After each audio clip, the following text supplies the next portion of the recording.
Hello there. In this video, I'd like to talk to you about dividing signed integers in an x86-64 Yasm assembly program.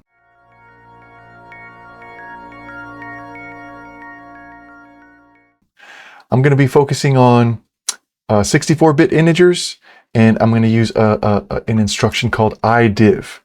Okay, so for starters, I just want to give you an overview of the process. I'm going to use an awesome book that I love to reference. I did not write this book.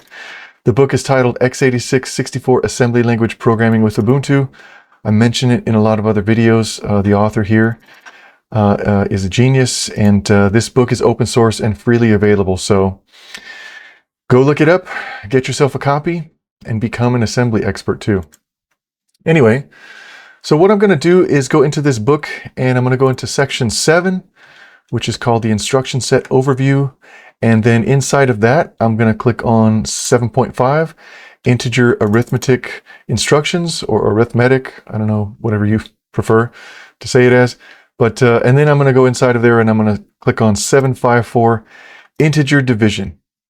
So, the basic idea for dividing integers in a Yasm assembly program on x86-64 is just to load up your dividend, the top portion. I guess that is the numerator, and then the divisor, which would be the denominator, with separate registers. So load up the dividend with a register, or put the dividend into a register, and then put the divisor into another register. They're going to be special registers. We're going to be using the A and D registers. You can kind of see that at the bottom already.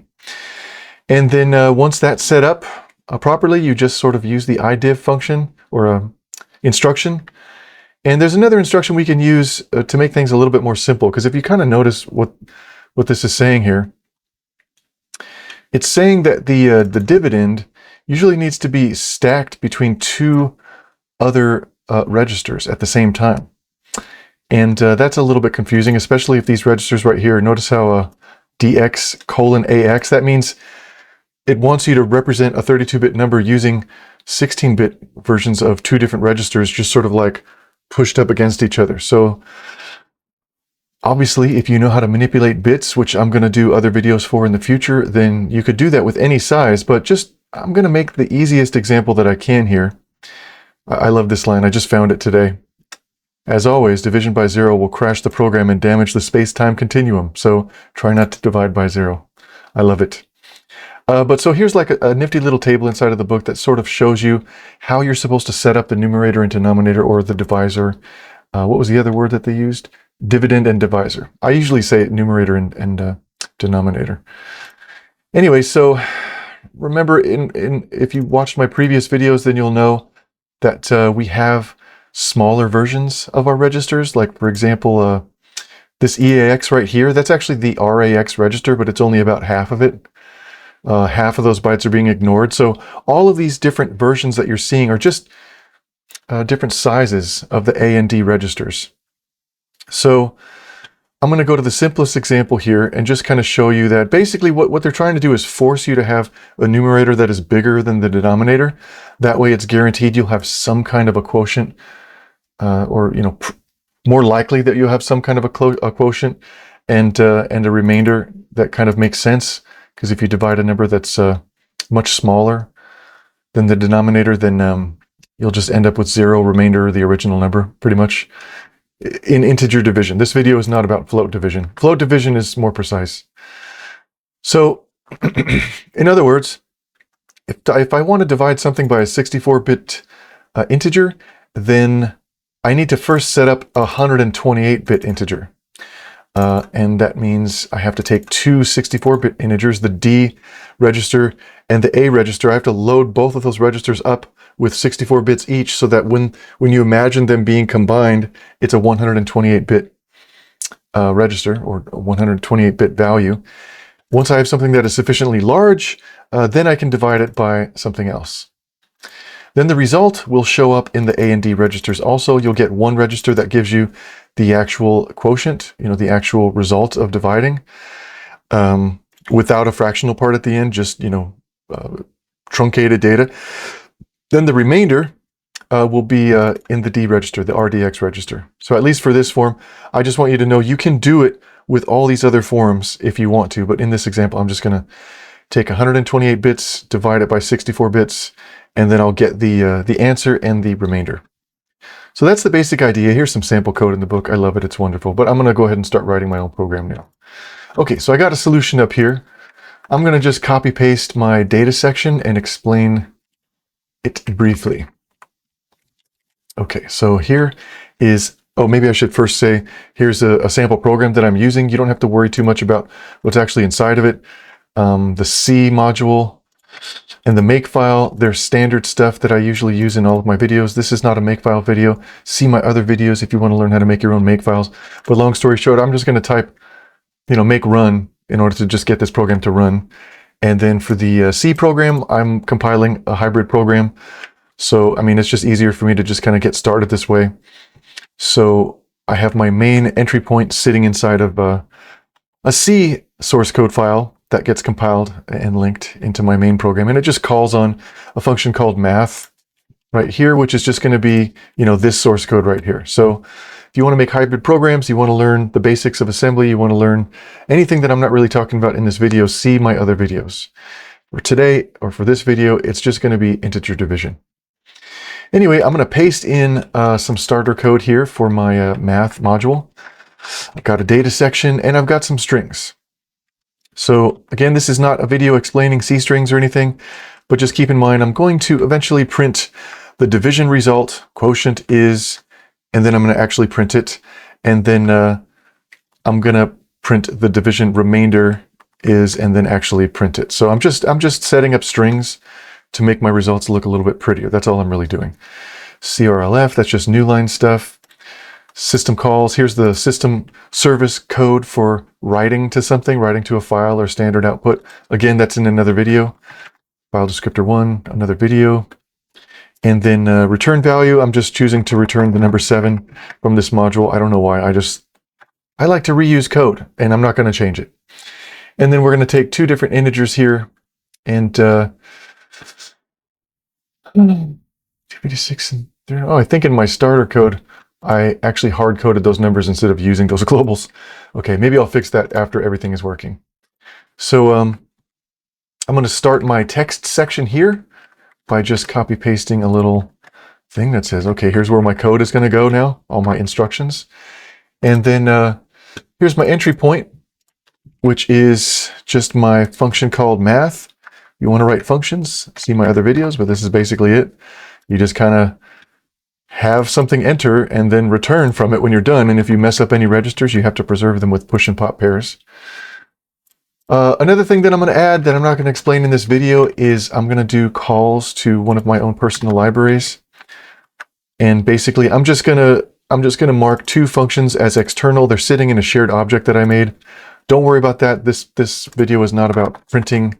It's just about dividing, but I want to be able to easily print, so I'm just going to use that library. So don't worry about that. What's really important for this video is my function called divide test, because notice how in the entry point of math, remember the C module, the driver, it calls on this math function. The math function eventually or immediately calls on divide test.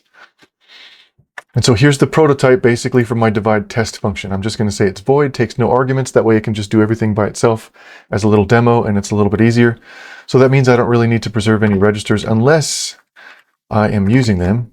And if you see here, well, I guess if it was going to take arguments, you don't need to preserve the argument registers. So I should have just said, yeah, we are going to use some registers, and therefore we're going to preserve them. So our 12, 14, and 15, oh, why am I not using 13? I must have erased that at an earlier date. Well, whatever. We're going to use these three registers. I'm going to say return to just kind of make this an official function. And because I know I'm going to use R12, 14, and 15, I'm just going to preserve them with a push-pop pair. So I'm going to say, this is the Prologue. Whoops.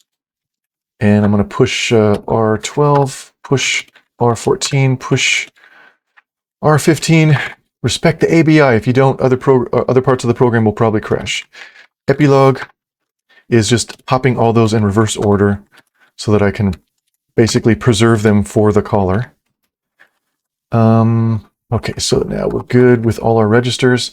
Next thing I want to do is I want to load up, let's see, I want to load up RAX with a number. Now maybe I'll fix this right now. What was 256? It was the my integer b. So I'm going to hit main memory, which is a little slower than using an immediate, but hey, it's more flexible. And so basically I'm going to set up RAX, which is the numerator. If we go back to the book real fast, if our intention is to divide a 128-bit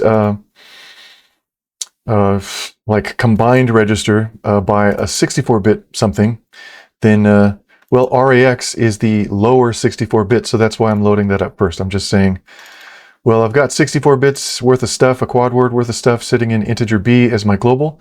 So I'm just going to load that into RAX. Then I just have to somehow take care of RDX. So obviously, if you wanted to, you could just, you know, take RDX and just set a bunch of zeros to it. But that would probably only work if you were guaranteed that RAX was a positive number, so that its sign bit was 0 at the very left. If it was a negative number, its sign bit would be a 1 at the very left. And that wouldn't be very good if RDX plus RAX, you know, lined up are supposed to be a negative number, because you would want ones all the way through to RDX. So there's a special instruction we can use called CQO. I'm just going to paste that in here just to make things a little bit easier, because I'm really trying to divide a 64-bit number integer by something. The system wants a 128-bit integer, so basically this instruction right here, CQO, whoops, what happened? How come it's not lined up? CQO basically just takes RAX, whatever is in there, and stretches it onto the 128-bit combination of RDX colon RAX. So remember, when you see this kind of thing, remember when you see RDX colon RAX, or just like a register colon another register, that's usually telling you that the system will think of those two different registers in a combined way as one longer register. So that's really what it is. CQO is going to say, let's look at RAX and let's you know, fix it up, and then also fix up RDX so that when they're combined, they make sense as just one number. And you know, that would work pretty easily, if, like I said before, if it was a positive number, but not necessarily in all cases. So we'll just use that instruction to be safe. The next thing I'm going to do is, let's see, set up the denominator. So let's see. Here I'm going to say set up denominator.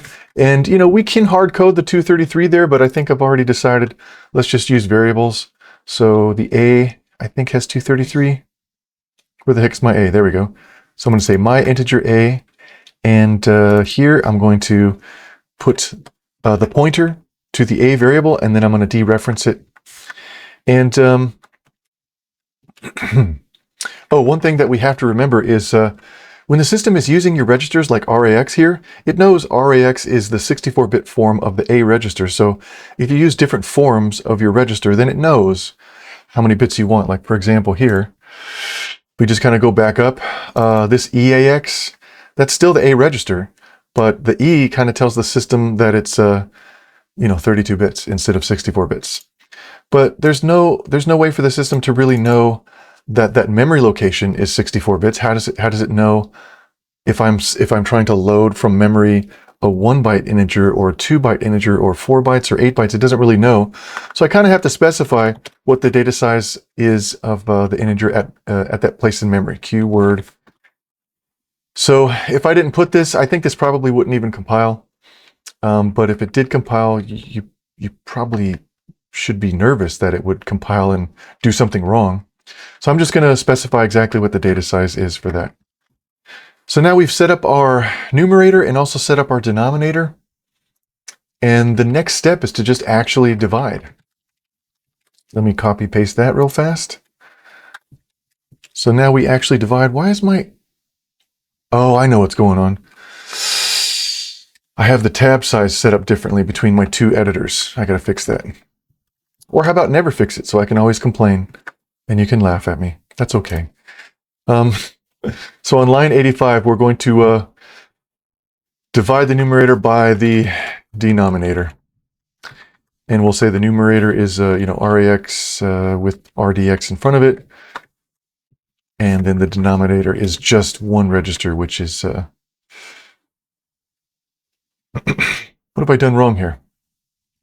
Oh, no, I'm okay, R12. So if you look back at I got a little confused here because the book, it wants the D and the A registers as the numerator, but then it says op64 as the denominator. You can just kind of use a bunch of different stuff for that, but I'm choosing to divide by another register. So basically I'm taking the denominator and loading it up into R12. And then when I call my IDIV instruction, I'm just saying integer division, and I want you to divide whatever's in the RDX, RAX set as, I want you to divide it by R12. At that point, RAX and RDX will be overwritten, so that data is now destroyed, but they contain the answer. So RAX now contains the answer. I'm just going to say quotient. And the RAX register contains the remainder. So, for example, if you are familiar with the, let me pull this up real fast. Is that the calculator? No, there it is. If you're familiar with the modulo instruction, like if we said, let's see, what was it again? 233. Okay, so let's do 256 divided by 233. This gives us the number 1 and then some sort of like a fractional remainder. With integer division, we're not going to get the fractional remainder. It's just literally going to be the number 1. Sitting in RAX, and then in RDX, it's going to give us the result of using the modulo operator, which is going to be 23. So it's going to be 1 remainder 23 is what we should see, unless I'm totally wrong. So then right away, I'm just going to save the result of our division, which is a good practice, like the RAX and RDX, those are registers that could be quickly destroyed, especially if you called another function or a system call or something. So I'm just going to save them right away. So that's why we saved 14 and 15 in addition to R12. So R12 we were using for the denominator, and then we're using 14 and 15 to store the answer. So I'm just going to save them real fast. And now I'm just going to do easy stuff that I've talked about in other videos, just to sort of print out an answer. So I'm just going to write this up real fast, copy paste this, and then just kind of briefly talk about, oh, look, I'm using a system call, explained in another video, to print out that little prefix message, the result of your division. Here's the quotient, and then a colon, and then I can actually print the number. And then down here, I'm just using my own personal library to print a 64-bit integer. And so that way it's easy for me. And notice how I'm printing R14. I'm giving it to the call, to the function as the first argument, which is RDI. What is R14 again? That's just the quotient. So here I'm printing the quotient. And then I do the same thing for the remainder. And then we're going to do a paste here. And I'm just going to print my prefix of the remainder. Here's your remainder. And then I'm going to actually print it. And the remainder was in R15. So 14 and 15 had the answer. And then the other register just kind of had, or the R12 just kind of had the denominator. So I think that's pretty much all I need. Oh, there's one more function that I forgot to put in there. I'm fond of writing a little CRLF function. This is not part of the video, really, but it's just a special function that I can call on to do a carriage return line feed. And I just can never stop using this. I know I could just prefix or suffix my strings, with like a CRLF, but I like to be able to call every time I want a CRLF. Okay, so we have the program now. Let's see if it actually works. Is that my terminal? Yeah, okay. I'm going to go clear and make. Hopefully it actually works. So, oh yeah, there we are. Okay, so everything seemed to work. It compiled. It printed hello from the driver. And then when we went inside of the assembly module, this is really what we're interested in. It said the division result, the quotient is the number 1, and the division remainder is the number 23. That's what we said before, right? So it's going to be 23 is the remainder if you just do the modulo operator, or if you're dividing, if you're dividing, then you'll just get a 1. Remember, like the quotient is just going to, truncate or remove or throw away all the extra data. It's not going to round up or down or anything. It's just going to say anything past the decimal point is gone. And that's why the remainder is pretty important. Then, of course, just for fun, we could I don't know, put like some other numbers in here if we wanted to. Maybe I'll copy paste this. Just put some other numbers. Let's put like a giant number and see what happens, because these are 64-bit numbers. We can do it. I probably should have switched A and B, right? Because doesn't it kind of feel like A's on top, so it should be the numerator? But whatever. So I'm just going to hit a bunch of stuff here and then divide that by some other stuff. See if this comes up with a more fun answer. So one more time, clear and make. And it's telling me that, whoa, that's the result, I guess. Probably should have printed out the original numbers, but let me just put that into the calculator, just for fun. We'll say this divided by that, and then just sort of go back to the calculator, hit enter. So, oh, the squiggly lines. That means that's not exactly the result. I got to figure out how to change the mode on this calculator so I can get precise. Let's see. Can I do that right here? Exact? No. Can I try it again with exact? All right, this is not a tutorial on the Quocalculate calculator, so I guess I'll just leave it as is. Maybe I'll do, can I do a slightly smaller number? Yeah, there we go. Okay, I'll take off 3 digits so that the calculator will at least show me something. Okay, run it one more time. And then, so now we have smaller stuff. The answer should have been 386-777-662, 386-777-662. Yeah, that looks good. We killed everything after the decimal point, so the 0.6 is not on there. And then we run the modulo to see what the remainder is, and it should say 12863. Yeah, okay. And then the 7 is getting returned. I don't know, do you want to return the remainder for some reason? We could do it. Let's just return the remainder. Might as well make this video a little bit more fun. So recall that in order to return something, if the return value is an integer and not a float, or if it's a pointer, then you'll just use RAX as the return register. So I'm just going to do move,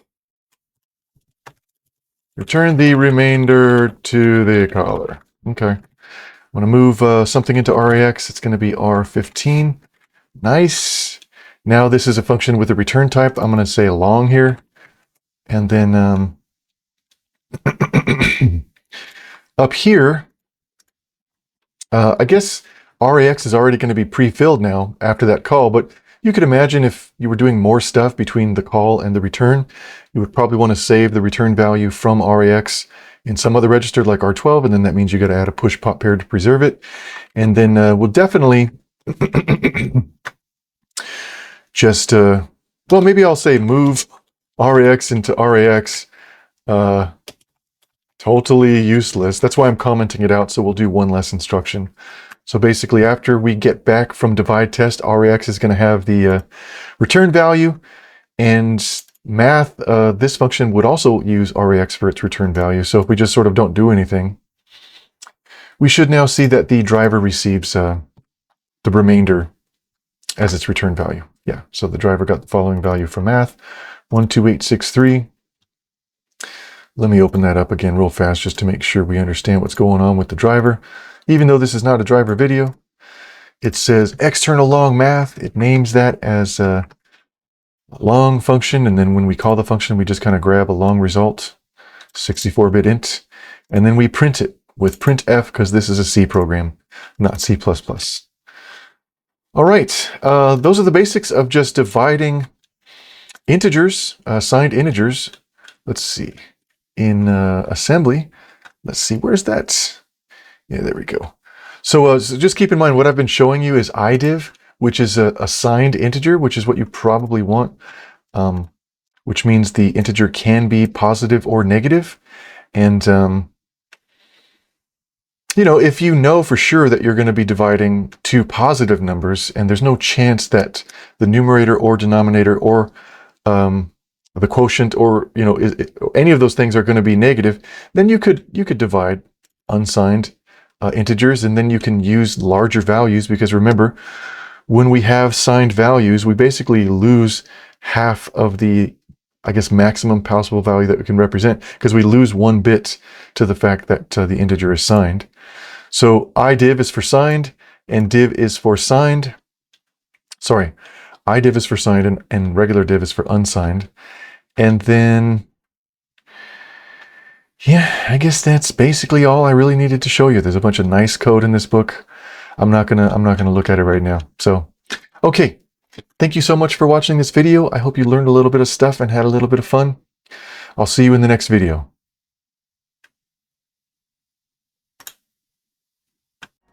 Hey everybody. Thanks for watching this video again. From the bottom of my heart, I really appreciate it. I do hope you did learn something and have some fun. If you could do me a small little favor, could you please subscribe and follow this channel or these videos or whatever it is you do on the current social media website that you're looking at right now. It would really mean the world to me, and it'll help make more videos and grow this community. So we'll be able to do more videos, longer videos, better videos, or just I'll be able to keep making videos in general. So please do me a kindness and subscribe. You know, sometimes I'm sleeping in the middle of the night and I just wake up because I know somebody subscribed or followed. It just wakes me up and I get filled with joy. That's exactly what happens every single time. So you could do it as a nice favor to me, or you could troll me if you want to just wake me up in the middle of the night. Just subscribe, and then I'll just wake up. I promise that's what will happen. Also, if you look at the middle of the screen right now, you should see a QR code which you can scan in order to go to the website, which I think is also named somewhere at the bottom of this video, and it'll take you to my main website where you can just kind of like see all the videos I published and the services and tutorials and things that I offer and all that good stuff. And if you have a suggestion for clarifications or errata or just future videos that you want to see, please leave a comment. Or if you just want to say, hey, what's up? What's going on? You know, just send me a comment, whatever. I also wake up for those in the middle of the night. I wake up in a cold sweat and I'm like, it would really mean the world to me. I would really appreciate it. So again, thank you so much for watching this video, and enjoy the cool music as I fade into the darkness which is coming for us all.